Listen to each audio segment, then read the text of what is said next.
Now as we let our cabinet dry or wax set or whatever we're going to do, I have another little project in mind. Now this guy here and its twin brother are really ironic for me. First off, if any of you all follow my boating side of my channel, I say that I have two Nova 4 speakers. Some of you will find that to be quite ironic. The next thing is kind of ironic about these guys is the fact that they were the matching set that you bought with this receiver. Now back in the day, you could have bought the receiver separately, or you could have bought a package deal and got two of these speakers, the receiver, and a turntable, all for $450, somewhere around there. Now I personally never had a set until I actually bought these a couple years ago, and I bought these for my garage. And when I bought them, they were blown up, and I really just wanted the boxes. I think I paid like 15 bucks for the both of them and another $15 for shipping. So in the process, now that I'm on a stereo kick, figured I might as well just take them up to another level. So we have our quote-unquote cathedral speakers here because of the cathedral grills. They have 8s, and I've already installed a second horn tweeter. I'm going to go ahead now and install a Pile 8-inch subwoofer. I'm going to go ahead and put this off-brand tweeter in, which has got some decent ratings. I mean, it's a little bright, but you know, it is a garage. I'm going to use my little 2.5 here for a mid. I just don't have the capacitor for it, the inline capacitor for it to turn it into a mid yet, but it'll be there ready to go. And the pièce de résistance is, I'm going to use these Infinity QE crossovers inside the box. So this is going to be the baddest set of Realistics ever made. It's going to really have no bearing on the project, and these guys are actually will stay in the garage because the cases are a little messed up. I mean, they could be salvaged. And the back edges have some trash done to them, and you know, it's a nice color though. It's a shame. They were really nice speakers. I guess this is the faux walnut that's on the other ones, because whatever was on that receiver was definitely not walnut. More like an Indonesian hardwood Luan personally, but I'm going to go ahead and upgrade these things. What the hell? And put them back on the shelf for my Yamaha receiver and let them enjoy their lives where they are. As I said, I never had a set originally, so there wouldn't be any bearing on what my project is of trying to find out exactly what I used to listen to. But I definitely want to put these guys back together the best they can be, because as I said, they are my garage system and I do like to be able to jam out here. So I'm going to go ahead and get started while I'm waiting for wax to dry.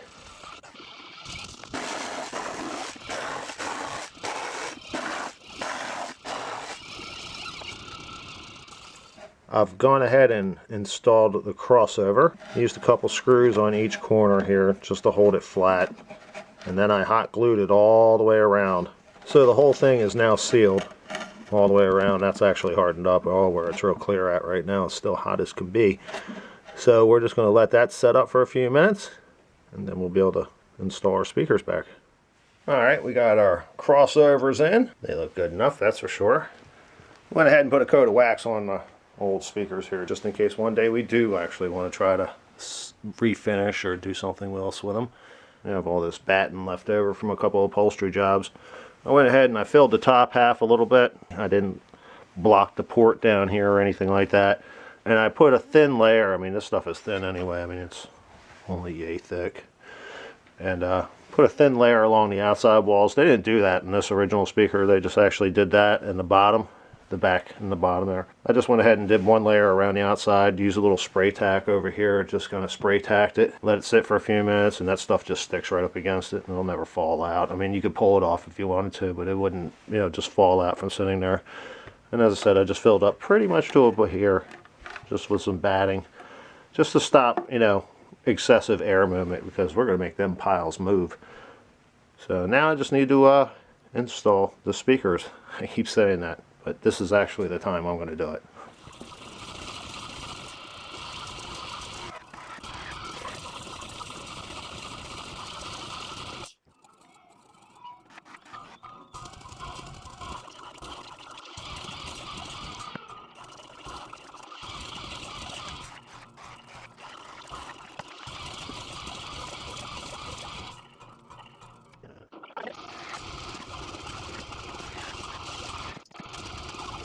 I thought I'd give this thing a look over before I put it back on shelf duty. And something else I've learned just a few minutes ago. Try listening to your stereo with just one channel. I know it's kind of weird, but I've been sitting out here listening to one speaker because the other one's still sitting on the shelf doing its duty. And this one, of course, is getting all its upgrades. And I've been listening to one channel. And I gotta tell you, you hear a lot of different stuff that you don't, kind of gets like buried in a stereo recording. And I'm not saying mono either. I mean, you have to do it either right or left channel, and you have to, sometimes it's different in both channels, you know. I mean, it's been a weird experience, and I'm going to continue to do it while I do the next one, but hopefully it'll be a little faster this time since I'm not filming it. That's it. That's it. Thing turns out nice, and I'll be able to update you in a little bit here on exactly how it sounds. Alright, we have a second layer of wax on our STA-64 receiver. Probably going to need a third or a fourth, but we're just milling along while we do other projects in the garage here, so updates as they come available. Alright, just for a note here on my Frankenstein Infinity / Realistic Nova speakers here. I had them up and running. They sounded good, but something was just off. I didn't know what was going on. You may have noticed I put these blocks in place, and it was because the actual grill was hitting right here and right here, and that seems a bit odd being that it has the gasket, they call it, basically around the speaker there. Well, something I noticed is on these realistic grills, to give it a 3D effect, they actually backset the screen off of the actual grill itself. And the way they did that is they just put little nubs right here that stuck up about 1/4 inch. Well, they stuck up perfectly, and they actually made contact right here. So, and to add to a little extra space, I went ahead and I put these, I'd say 1/4 inch blocks in the corners. That should bring it up 1/4 inch. Those nubs going by 1/4 inch, that should give it almost, you know, a 1/2 inch more clearance. Also, on a side note, if you're just looking for some cool boxes to build some speakers out of, I mean, look how much I could move that grill. That's almost a 1/2 inch. If I wanted to, I could actually have this grill with spacers sit out this far away from the speaker box. So, I mean, it's quite flexible for some really serious moving speakers.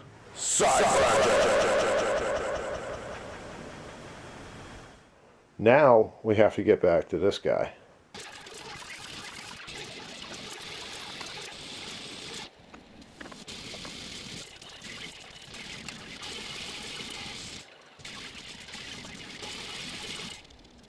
Alright, we got our faceplate and our knobs off here. Multi-use in the hat. Looks really nice inside of here, as it normally has with pretty much everything in here. Are you going to flip out over my flashlight? Alright. So what the bottom line is there's a little bit of dust. We're going to go ahead and use a little deoxit and clear these out. Scrub off the ends a little bit and do a little dusting. I really don't want to fool around with too much in here because I'm afraid it's going to scratch or do something foolish and leave something someplace it shouldn't.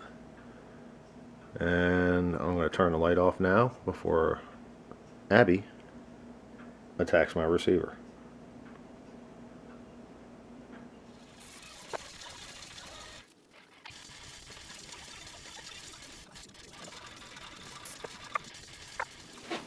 Okay, we've moved ahead and got everything straightened out. It cleaned up as much as it could. I mean, it's going to take a few more cleanings before some of this stuff is going to come out of this brushed aluminum. You know, it's got that little texture to it. And if you take like a Brillo pad or something to it, it's just going to take the texture off. So the next thing is to turn on some tunes and put this bad boy back together. See how it works out.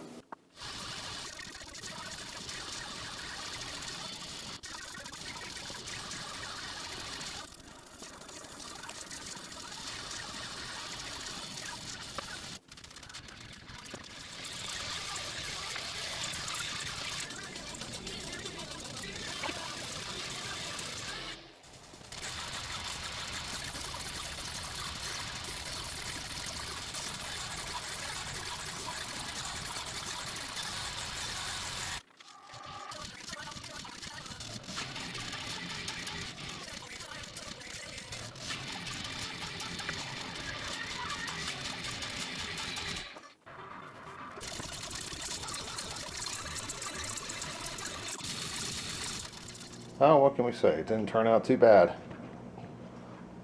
Gonna be a good start for our little project. And this whole corner was smashed. It's no longer that way. You may have noticed that I was pushing on the frame a little bit because the whole thing was racked at some point, but these old guys, they're put together so tough that just give it a push back in the right direction and it seems to work out okay. So I think we're good to go on to the next step. I'm only going to be using regular old 14 gauge speaker wire.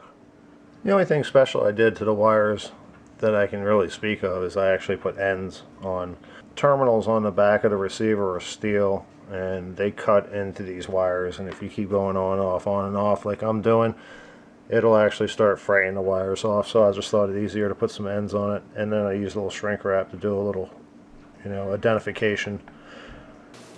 Our test is going to begin with these Infinity RSAs. They were made in about 78 to 83, so it's right in with our time period because the receiver was actually built in 78, but I didn't buy it until 1980. And these are simple two-way speakers, 10-inch subwoofer, Emmett tweeter. Now, of course, this is a little more expensive than what I would have had. Back then, we were a little more innovative, in which case I probably would have had a 10-inch, probably Pioneer woofer. And I was very big on taking the tweeter and the mid-range out of 6x9 speakers, because I had a lot of friends that had cars that they would blow their speakers up all the time and it would blow their woofers up, and the tweeters would be fine. And I was like, hey, well, they're a full package, and I would just bang, we'll put them in there, put the grill back on, you wouldn't see them. So I had something similar. Maybe a little brighter here or there, or maybe a little duller, who knows. And then from there, multiple speakers have progressed over the years. So this is where we're starting. The only difference I would say is these are 4 ohms out of the box. I'm sure more than once that I cooked the receiver because I was, fooling with different wiring setups, and it didn't like that. So just so you know, but these are the baselines and I'm going to use, and I think they're going to be fine. Actually, I think they're either comparable or in some cases maybe even a little less for what I'm doing. I'm not going to knock Infinity.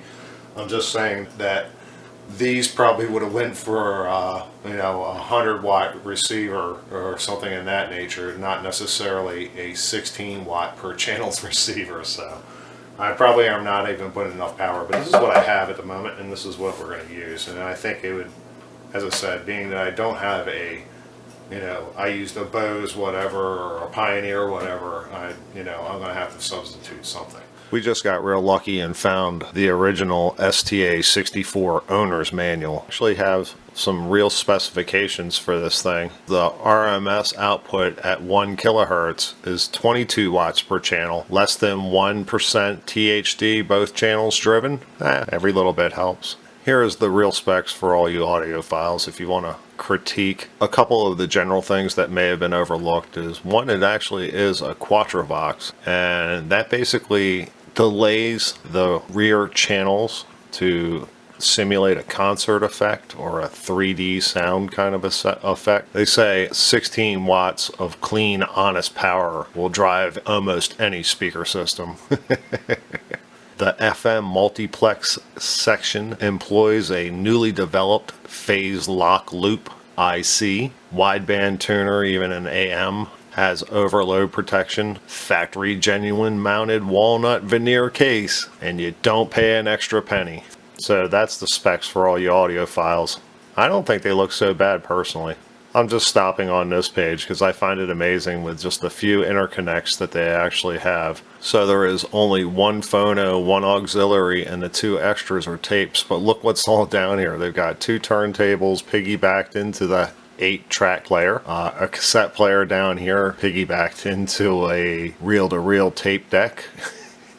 Yeah, they really planned on running a lot with this guy. But the main reason I was really looking for this manual is for what is listed on page 5. Down in this corner, it says, to prevent continual tripping of the automatic overload protection circuit, use 8 or 16 ohm speakers if you plan on using more than one pair of speakers. If you use 4 ohm speakers, use only one pair, either on A, front or B, rear, but not both. And then it gives you a listing to go look at overload protection and what you're supposed to do when you trip it, basically. So apparently the receiver is fine with 4 ohm speakers as long as you only use 2. I wasn't really a fan of the Quattrovox anyway, so I didn't plan on using it, and I didn't use it even in the past. I just used the 4 speakers, which probably is the reason why I was overloading things all the time.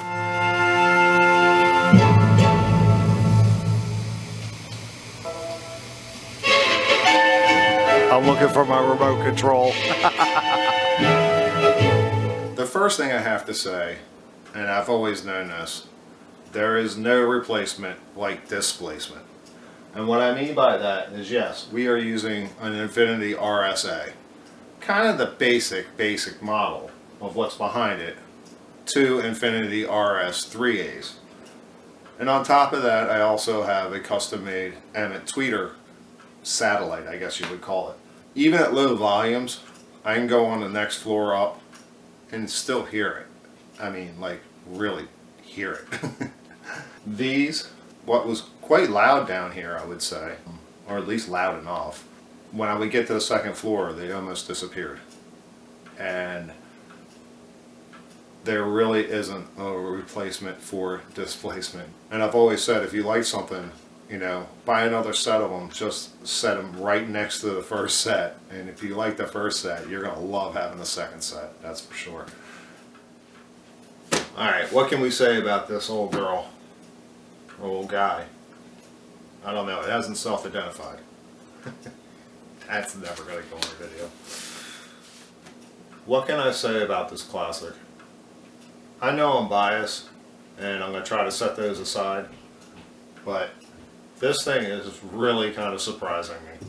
I mean, first off, it's a real treat to be able to go down the frequency dial and get in between all those numbers that you can't on digital. That's a neat little thing that is missing today.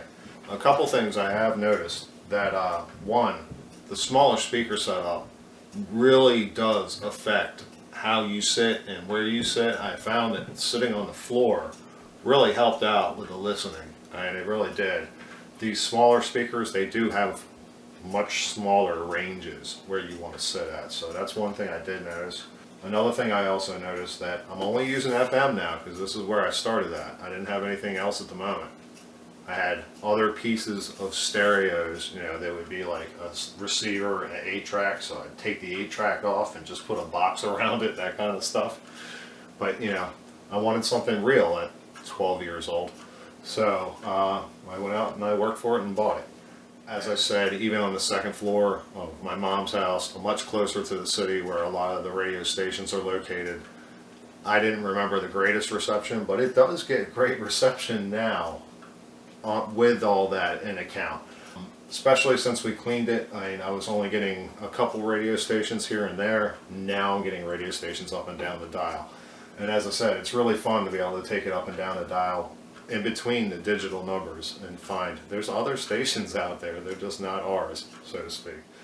Now let's run down the line. The cleaning helped out amazingly. I mean, it really did. Everything works beautifully. It's clean, it's snappy, it's crisp. I don't know what else to say besides the cleaning really worked out well. The cabinet is in, you know, let's say 90% shape, which it was in probably 20% shape when we actually got it. So that worked out well also. I have done some jamming with it. It does get a little warm. I mean, I would probably want to put like an AC Infinity or some kind of cooling on it at some point if I was really kind of want to push it all the time. But that brings me back to its actual power level. The power levels being only 16 watts, you tend to only want to go up to about 5/8 volume. Anything over that, you're kind of getting squishy. It does have a great sound quality, but not all at once. And what I mean by that, because I'm only using the receiver, is the fact that different radio stations have different qualities. Now, the country station has some really good bass, so doesn't the Christian station. Actually, that sounds really good. Classical music, it's just I don't get it enough, and you know, with the classicals there's a lot of pauses and such, in which case you know, you hear a lot of static because it's coming through the airwaves. So I do hear everything that is needed to make great sound, and it's all there. But the thing I found is like if I really like bass, when I turn up bass, I turn up a lot of bass, and it's like across the board, which I guess with only 2 knobs, that's what you're going to expect. Same with the treble, you know, and I usually find that the treble is maxed out because you want to bring all the high peaks out. You just want, you know, a nice clean bass hit and some nice mid-range, but you can't get everything at once. Now, also again, once again, I did find the Christian station had really close to a good sound, and I mean a really good sound. So that's really just coming from the source as opposed to the quality of what this thing actually can produce sound-wise. So the next thing would be to add a in-house source to feed the receiver and see what the quality is with that. And I believe that should come up in the future here. As for negatives, I really don't have a whole lot because I really didn't have high expectations in the first place. Alright, let's talk negatives. Number 1, power. It's power, power, power. I could see pushing this thing really hard. Now, today, if it was sitting in an office, it would probably be perfect. You know, something that I'd be able to use a low volume level. It would be great for that. But if you are into music, you, like I said before, you're probably going to go up above 5/8 volume, and that's when it starts to kind of get a little shady. One way I solved that back in the day is I actually used a 40-watt power booster for our car, and I would use a power transformer that you got from old Radio Shack. Spent a lot of time in that place. Didn't actually get that here, but I spent a lot of time in that place. And I would run that, the speaker leads into it, and from it into the speakers. So it probably would up to about 40 watts per channel. In this case, I'm not really going to do that. There's no reason to. I have other plans for this when it's all said and done, and on top of that, I'm only looking to find out the quality of sound that comes from this, not necessarily the power level. It's not going to compare to my other stereo over here. It's 200 watts per channel, so this little 16 watt per channel, whether I put a power booster on it or not, it's not going to compete. So we're just going to leave it at that. What else would I would say was bad? Like I said, the tones controls are, I don't know, I'd describe them as mushy. It's there, like I said, when you get to a certain sound, you know exactly where it is. And as I said, different stations have different sounds. And replacing the source may actually change a lot of that, so I'm going to try that out. Of course, I always knew different sources. You know, when I listened to one album from one band to another, they always sounded much different on this also. I was very partial to Rush because Rush had such a great sound when playing through this, from when I remember, like Moving Pictures and albums like that. What else would I complain about? It's like really hard to. As I said, it's really just power. I mean, that's really what it comes down to. As for a receiver, it is a receiver. It does get good reception, even down here in the basement. It locked in stereo many, many times on a lot of different stations. It does play well. As I said, even at low, it'll grab stations, but you know, the meter's over here, and it would only be at like 1.5, 1, and it'd be locked in stereo, and it'd be pretty clear. I mean, you'd be able to hear a little static during like a very quiet period, but I mean, if it was a song playing, you don't even notice it. But of course, it's there. So of course, you know, it's what you get with FM in a basement.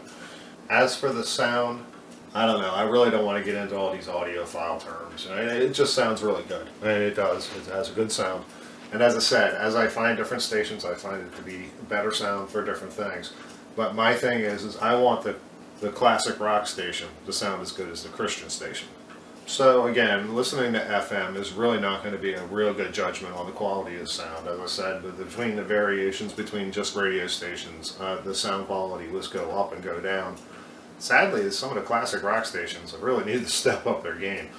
I really did like it. I mean, overall, as I said, I would prefer a lot more power, but if I had it someplace, I'd kind of enjoy it. So, any other complaints? I really don't have them at the moment. I know I'm partial, but as I said, is it perfect? No, it's not perfect by a long shot. It's a start, though. It really is. It's a heck of a start.